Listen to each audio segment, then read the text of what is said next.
Onlayn alış-veriş bazarında dərman vasitələrinin satışı kifayət qədərdir. Satıcılar kimi alıcıların da sayı az deyil. Özüm almamışam, amma yaxınlarım alıb. Yəni mən özüm zakaz eləməmişəm də, mənə zakaz eləyiblər, gətiriblər, yəni istifadə eləmişəm. Gözüm üçün vitamindir, gözüm üçün.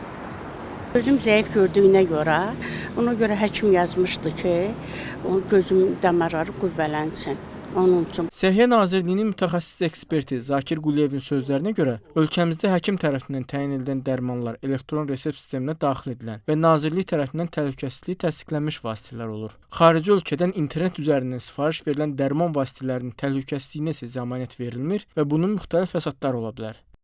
Misal üçün, biz vitamin sifariş veririk və bunu düşünürük ki, vitamindir, heç bir zərəri yoxdur. Amma biz qəbul etdiyimiz vitamin bədənimizdə hansı səviyyədədir? Deyəlim ki, kənardan vitamin D qəbul edirik. Sifarişi vitamin D gəldi. Ola bilsin ki, bədənimizdəki vitamin D-nin miqdarı həddindən artıq çoxdur. Biz əgər vitamin D qəbul edərək də artıq vitamin D zəhərlənməsinə gedə bilər bunlar. Biz xəstəni müalicə edirik.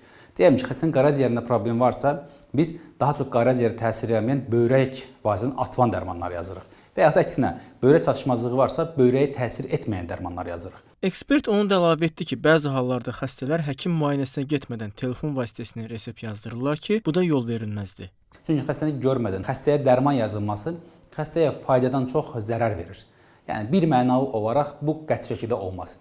Hətta ola bilir ki, xəstəni həkim bir ay öncə görüb, bildiyi xəstədir və xəstə bir ay sonra deyir, həkim məndə falan şikayət yarandı, mənə dərman, həkim dərman yazır, amma bir ay içərisində hər hansısa bir sağlamlıqda problem yaranması üçün böyük bir zamandır.